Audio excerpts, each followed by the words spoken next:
Hello, everybody, and thank you for tuning in to the Liberty Report. With me today is Daniel McAdams, our co-host, and Daniel, good to see you. How are you this morning, Dr. Paul? Doing very well, Yes. and like to talk about, believe it or not, like to visit with you on foreign policy. Yes. Spending. They're spending more money. They want more money. And there's a war going on, and nobody knows about it. So we have to be careful on what the people say, not to scare the people. But we have a general who's in charge of the European Command, which has been there a long time, probably since World War II, you know, our command over there. We have 62,000 troops in Europe, but there's not enough because, and this is what he wants more troops. And he gives a reason for it. He said, we need more troops to deter Russian aggression. I missed it. When did they commit aggression against Europe? I remember the time when Russia, Stalin and Hitler invaded Poland. Yeah. You know, there was some aggression there. But do we really need to send these troops to stop this aggression? Have they confirmed that there's been aggression committed by Russian soldiers into Europe? Well, you can always play with the terms, you know. Aggression now is defined by when the U.S. Puts a bunch of troops and has military exercises on the Russian border. If the Russians complain, well, that's Russian aggression. Yeah. And it's also Russian aggression, the fact that the U.S. overthrew the government of Ukraine in 2014. It was a color revolution. Victoria Nuland was one of the ones behind it. Overthrew their government. The people that were left behind didn't want to be part of Ukraine. So they held a referendum in Crimea and decided to join Russia, where they had been for hundreds of years. So that's Russian aggression. If you respond to a U.S. coup attempt, successful coup attempt, then you're the aggressor. Well, I'm on the understanding that the buildup isn't there. They don't have tanks on the border, and there hasn't been a massive expansion of military spending by the Russians. I think there's been modernization, which is, you know, part of the game of what governments do. But they haven't massively increased their spending, and it looks like we have. We're well over 700. We're 700 billion, but we're closer to $1 trillion, and we're every place all the time. And what we spend is equal to about the next 9 countries. Yeah. So we're not being outspent, and we're not being threatened. There's no troops near our borders. And nobody's staying awake at night thinking that we're going to have a nuclear attack. I mean, last time we worried about that was from Saddam Hussein, which was all, you know, propaganda. So they have to build up the enemy, but, you know, it's interesting that they've been doing this now. There were some people who didn't like the end of the Cold War, which I thought was magnificent. Yeah. But there were some that just couldn't stand that. And even when Trump was running, I mean, he wasn't running and telling us about the danger of Russia. And yet here we are spending more money, and nobody seems to be laughing at or criticizing it. Maybe we'll get a couple critics outside of our organization, but the average person on the street probably has no idea that we decided to spend a lot more money on Europe to protect Europe from Russia. And this has a real sniff of politics and the military-industrial complex because, as you point out, not only is Russia not jacking up its spending like we've done, they've actually, for the first time in a long time, they cut their military spending by 20% last year, 17 over 16. And right after the re-election of Putin in March, he said they're having more cuts next year and this year and the following year. So they're actually making significant military cuts. They've been surpassed by Saudi Arabia. Now they're only spending the 4th largest amount of money on the military. And Putin, this is not something that we would necessarily agree with, but he said, I've got to do this because my goal is to raise the standard of living and to improve social care in Russia, and the money's got to come from somewhere. I'm pulling it out of the military. So, you know, they're cutting back, and in the meantime, we're saying, we've got to pump up the troops, we've got to ramp up the troops. And this is what Scaparrotti said. This is his rationale. He says, we're going to have to divert some of these counterterrorism resources. They've got to be redirected to Russia. We need to pull troops out of Syria and Iraq, he suggested, and bring them over to Russia. So doesn't this smell like a real racket? You know, this whole thing's winding down, but we got to keep the fear up so we can keep selling stuff. Well, you know, so often these conflicts we've had for the last couple decades have been related to currencies and an attack on the dollar. Well, Russia's not exactly sympathetic for our dollar after all the sanctions that we have put on them. But if they're saving money in the military, yes, they probably are going to want to spend more money on their social policies. But they're also buying a lot more gold, which directly represents an attack on the dollar, because they're joining, with China and other countries that would like to prepare for the day that they have another option. And at the rate we're doing, with the lack of credibility, the loss of credibility for the United States, this is a more likely event. But that is involved, the currency is involved, but the military-industrial complex is very much involved. They might be really running the show, but they must have some friends in Poland. I guess they have a military-industrial complex there because they're lobbying for it. It isn't like we're a sovereign nation. If you put your troops in here, if there is a problem with Russia and the United States, we're right in the middle of this. They're begging and pleading. Will you build a base? We want a permanent American base. It's part of NATO, but they don't want it just a NATO base. They want a United States base, and you know darn well that it has very little to do for national defense. So it has to do with they're going to make some money off it, and that's how they think that they have more prosperity, which is a fallacy, by the way. Yeah, this is kind of a ploy on their part. But they're pretty savvy, I think, because they've noticed that Trump says, hey, if he wants to protect you, you got to pony up, you got to pay for it. And so they've offered $2 billion if the U.S. builds a U.S. military base in Poland, a permanent U.S. military base in Poland. You've got to permanently station troops in Poland. And of course, that is certainly something that is an affront to Russia. It's putting the U.S. military that much closer to Russia. Russia responded through its spokesman.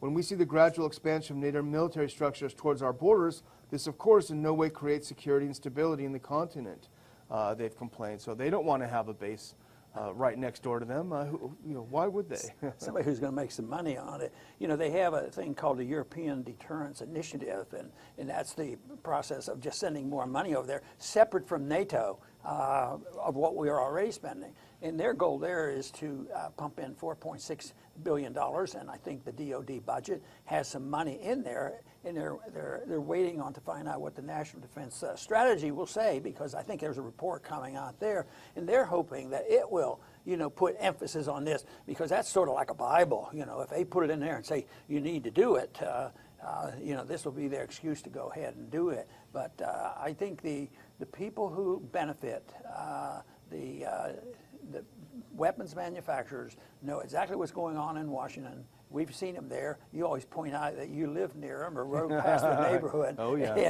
And they do quite well, because it's a big business, and there's a lot of money made in the arms business. And this $2 billion that Poland is offering, this is very political, because they're going to spend $2 billion. But they're going to reap billions more dollars if the U.S. sends a few thousand troops there indefinitely. Local economy is going to be artificially propped up by the continuing infusion of U.S. dollars. So they're no dummies when it comes to this. They know what it's like to be on the military welfare train, and they're lining up for it. Yeah, there's a fallacy in this, because even if they get, they're going to invest $2 billion, but it's going to be a military operation, and they'll spend more money, and that will distract from enhancing the general overall standard of living of the people, because it's misdirected. And same way, it definitely is harmful to us, because we don't have the money. There'll be profits made. There's war profits made off borrowing and printing money, but of course that's just adding to the problems we have and to the Bible. I mean, we've talked a little bit about what's going on in Europe and Italy right now, and this is just more of that. And just because there's a lot of chaos as a result of some of this bad political philosophy and economic philosophy, we're not, philosophically any better off.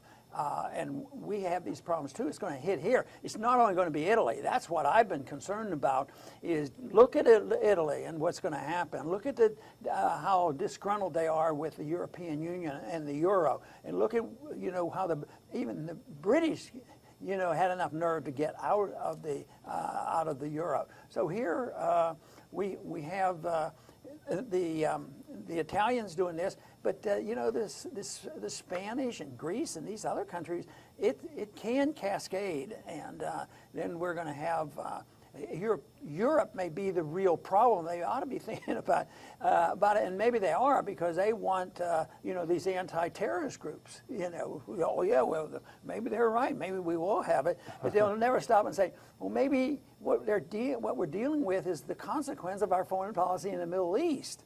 They'll never put that together. A matter of fact, if you go to Starbucks and ask them for advice, what they would tell us.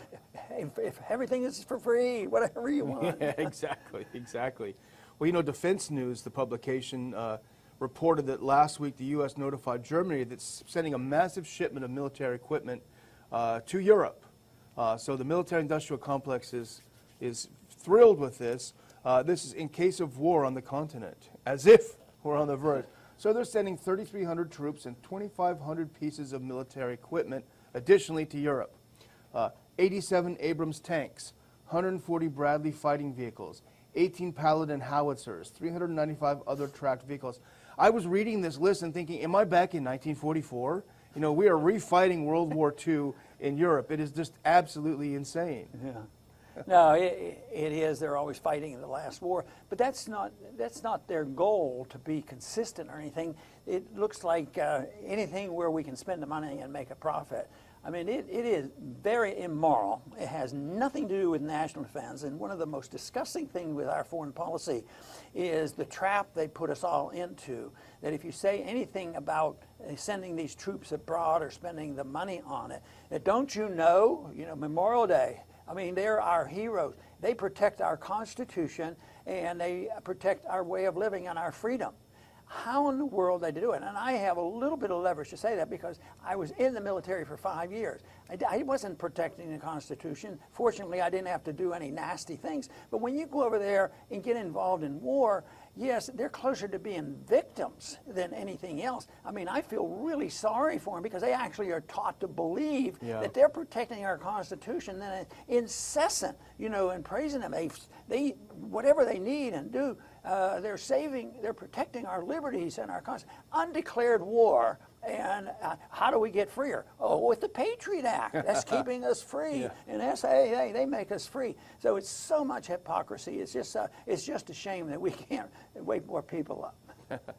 Absolutely. Well, I would just say in the communist era, people learned to read the papers very cautiously. They read their Pravda, and they realized that they had to read between the lines to find the real truth. And unfortunately, Americans are not yet quite that good at it. I think we're making headway with the alternative media, and that's why they're trying to shut the alternative media down, like the Ron Paul Institute and the Liberty Report. But the fact is, this is a classic time when you need to read between the lines. This is a game of whack-a-mole. Just a couple of years ago, remember, the Yazidis, we had to save them. The Khorasan group, ISIS, we had to go, an absolute threat to the U.S., immediate threat. And now we're saying, well, we've got to take some troops out of there because the real threat this time, guys and gals, is Russia and China. We got to ramp it up. It's a game they're playing with us, and it's destroying our economy. It's destroying our moral compass. It's destroying our future for our children and grandchildren, and it is a tragedy. Well, in some way, we see signs that we can call optimistic, because if you ask questions in general, do you really believe and trust our government? And, it's overwhelmingly the majority, 60-70% sometimes say that they don't believe it. If you look at commissions, whether it's a commission of 9/11 or Kennedy commissions, and even though when it's coming out, people swallow it all, but after the dust settles and they think about it, they don't even believe that anymore. But when it comes up to today's announcement, they're either going to completely ignore it, and say, well, I'm not even interested in that, and they don't see it in the news. Or if they do, they say, well, it could be, maybe North Korea is about to attack us, and maybe those Iranians are going to get us.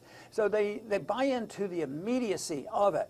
But overall, the people are getting more skeptical, and I think that is very, very good, because there's reason to believe that one day people are going to give up, and the credibility of our government in international affairs we've talked about a lot, and that's good. It's good. We shouldn't be a dictator. We shouldn't run an empire, and the sooner we get that in our heads and think that is good, and that's pro-America, the better off we'll be. I want to thank everybody for tuning in today to the Liberty Report. Please come back soon.